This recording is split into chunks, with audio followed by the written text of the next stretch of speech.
Hey again, Lit Writing. I wanted to take this time to introduce you to our science fiction unit. And this is the PowerPoint presentation that I would have given you guys on the first day that we came back from spring break and dove into science fiction when we were going to be reading Fahrenheit 451. But as I mentioned before in my last screencast, we're going to shrink that down a little bit and do sort of a mini unit where we look at some short stories that fall into the genre of science fiction, as well as some short films and a few other pieces that I'll share with you a little later.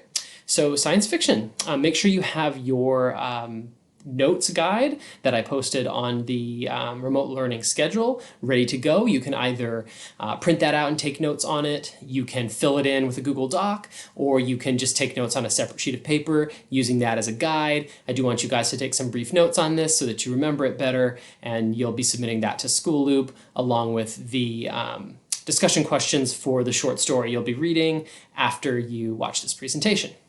So, first thing that I want to show you before moving into science fiction is something that is not science fiction, fantasy. Because a lot of the time, if you were to go to a bookstore or do any research on science fiction, you would also discover a little bit about fantasy. And there's a very important distinction between the two.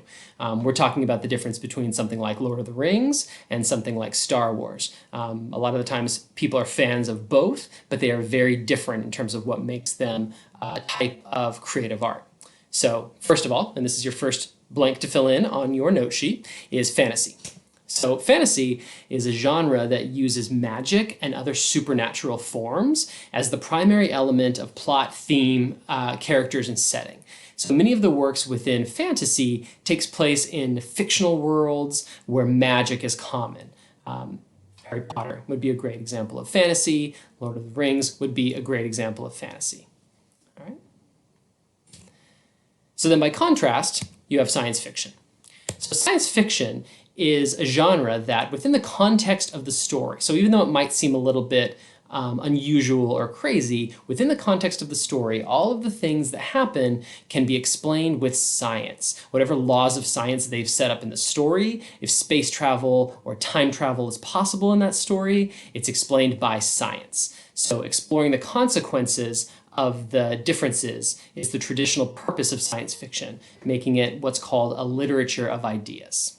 All right, so again, that's kind of the big thing with science fiction. It's why it's called science fiction. It's fictional science. So it's based on something that's been discovered in science, and somebody has taken the opportunity to take that 10 steps forward and say, you know, wow, we've discovered nuclear energy. What would happen if we had small nuclear weapons that people used against each other in wars, right?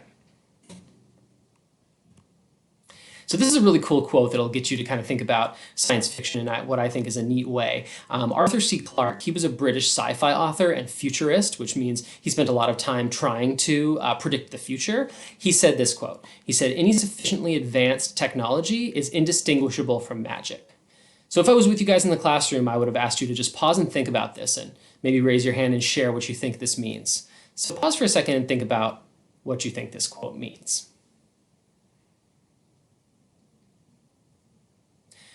So what he was trying to say here is that if technology reaches such a point of being really, really high-tech and really advanced, at first it's going to seem like magic. An example of this that might make this a little more real for you, if you were to take something like an iPhone, and if you were to time travel back into the 1800s and show an iPhone to a person living in that time, they would probably think that you were either a magician or someone with evil magic at their disposal, because they would see this device and it would absolutely blow their mind. They would think it was magic. So any very advanced technology might at first seem like magic. So this is kind of the blurred line between fantasy and science fiction a little bit here. All right. So let's go into the elements of science fiction, the things you're going to see when reading, watching, or experiencing science fiction. So you might see a setting in the future. You know, instead of 2020, it's 2085. And people are living on the moon. You might see an alternate reality. This is an example of an actual science fiction book. What if we lived in a world where dogs also evolved the ability to talk and act like humans? You might see an ahistorical past, which basically just means a different history. What if Nazis won World War II? What would the world look like now? That example is also an example of a novel by an author named Philip K. Dick. you might see a lot of outer space or contact with aliens, very common in science fiction.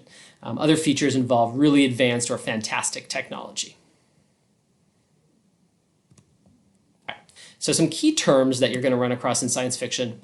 Obviously, you're not going to have a test on these terms. We're not going to have a vocab quiz, but I want you to just take a look at all of these terms that you're going to see pop up as you delve a little more deeply into science fiction. All right. First contact. There's all these different subgenres of science fiction fantasy, science fiction horror.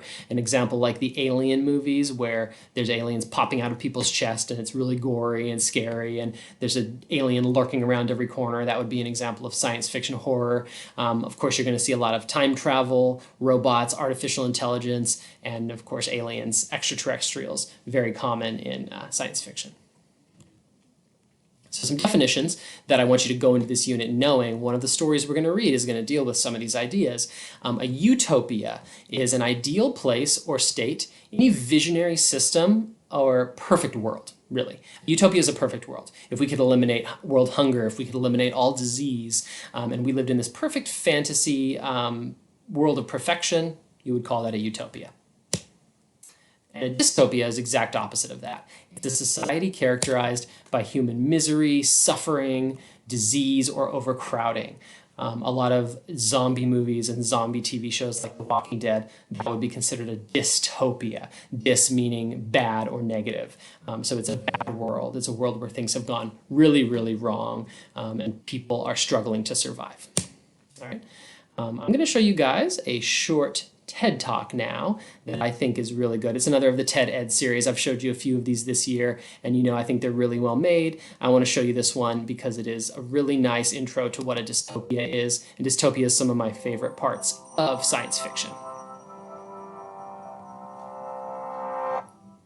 Have you ever tried to picture an ideal world, one without war, poverty, or crime? If so, you're not alone. Plato imagined an enlightened republic ruled by philosopher kings.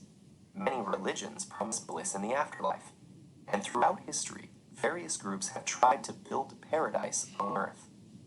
Thomas More's 1516 book, Utopia, gave this concept a name, Greek for no place. Though the name suggested impossibility, modern scientific and political progress raised hopes of these dreams finally becoming reality. But time and time again, they instead turned into nightmares of war, famine, and oppression. And as artists began to question utopian thinking, the genre of dystopia, the not good place, was born. One of the earliest dystopian works is Jonathan Swift's Gulliver's Travels. Throughout his journey, Gulliver encounters fictional societies, some of which at first seem impressive, but turn out to be seriously flawed. On the flying island of Laputa, scientists and social planners pursue extravagant and useless schemes while neglecting the practical needs of the people below. And the Huinum, who live in perfectly logical harmony, have no tolerance for the imperfections of actual human beings. With his novel, Swift established a blueprint for dystopia, imagining a world where certain trends in contemporary society are taken to extremes, exposing their underlying flaws. And the next few centuries would provide plenty of material. Industrial technology that promised to free laborers imprisoned them in slums and factories instead, while tycoons grew richer than kings. By the late 1800s, many feared where such conditions might lead. H.G. Wells' The Time Machine imagined upper classes and workers evolving into separate species, while Jack London's The Iron Heel portrayed a tyrannical oligarchy ruling over impoverished masses. The new century brought more exciting and terrifying changes. Medical advances made it possible to transcend biological limits, while mass media allowed instant communication between leaders and the public. In Aldous Huxley's Brave New World, citizens are genetically engineered and conditioned to perform their social roles. While propaganda and drugs keep the society happy, it's clear some crucial human element is lost. But the best-known dystopias were not imaginary at all. As Europe suffered unprecedented industrial warfare, new political movements took power. Some promised to erase all social distinctions, while others sought to unite people around a mythical heritage. The results were real-world dystopias where life passed under the watchful eye of the state, and death came with ruthless efficiency to any who didn't belong. Many writers of the time didn't just observe these horrors, but lived through them. In his novel We, Soviet writer Yevgeny Zamyatin described a future where free will and individuality were eliminated. Banned in the USSR, the book inspired authors like George Orwell, who fought on the front lines against both fascism and communism. While his novel Animal Farm directly mocked the Soviet regime, the classic 1984 was a broader critique of totalitarianism, media, and language. And in the USA, Sinclair Lewis's It Can't Happen Here envisioned how easily democracy gave way to fascism. In the decades after World War II, writers wondered what new technologies like atomic energy, artificial intelligence, and space travel meant for humanity's future. Contrasting with popular visions of shining progress, dystopian science fiction expanded to films, comics, and games. Robots turned against their creators, while TV screens broadcast deadly mass entertainment. Workers toiled in space colonies above an Earth of depleted resources and overpopulated, crime-plagued cities. Yet politics was never far away. Works like Dr. Strangelove and Watchmen explored the real threat of nuclear war, while V for Vendetta and The Handmaid's Tale warned how easily our rights could disappear in a crisis. And today's dystopian fiction continues to reflect modern anxieties about inequality, climate change, government power, and global epidemics. So why bother with all this pessimism? Because at their heart, dystopias are cautionary tales, not about some particular government or technology, but the very idea that humanity can be molded into an ideal shape. Think back to the perfect world you imagined. Did you also imagine what it would take to achieve? How would you make people cooperate? And how would you make sure it lasted? Now take another look. Does that world still seem perfect?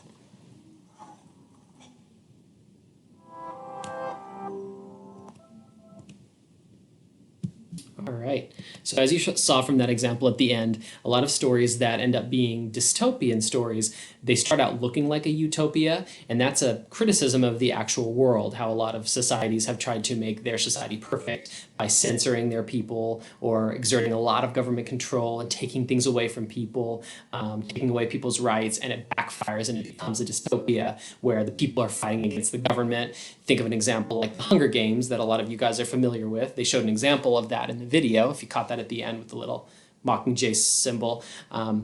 They sort of criticize in those films the government trying to get such a stranglehold on the people to keep them controlled that the people end up fighting back and the government becomes evil. So, all right, so one little quick distinction that I'm going to make for you here is to show you the difference between popular science fiction and hard science fiction. Popular science fiction is where really anything goes. You can basically do whatever you want with the story. You don't have to follow the rules of science, even though it's kind of based on science to begin with. And these would be any stories like one of my favorite, Star Wars, where they break the rules of science. For example, there are no sounds in space. If you actually study the science of it, if you were to fire a laser or there were to be an explosion in the vacuum of space, there would be no sound. In fact, there can't be explosions in the vacuum of space because you can't have fire in a space vacuum. But they do that for the effect of cool space battles and things like that. Hard science fiction is where you just tell a good story, but you follow the rules of science. So an example would be like the movie or book The Martian, where the whole story is the struggle that the character has to survive on Mars. And he has to figure out things like how to grow food, how to grow potatoes for himself, and how to figure out how to seal off his living space so that he doesn't run out of air. And those struggles might sound kind of boring, but if you act them well and you show them well, like Matt Damon did in that movie, it becomes really suspenseful and really well done. So, difference between popular sci-fi and hard sci-fi. Okay, so we're on to the next part of your note sheet. The last thing you had was the dystopia definition. Now I'm just going to give you a glimpse at a few science fiction writers. I'll go through this part quickly because you're not going to delve deeply into all of these authors this year, but you definitely might in your next couple years at Lynbrook.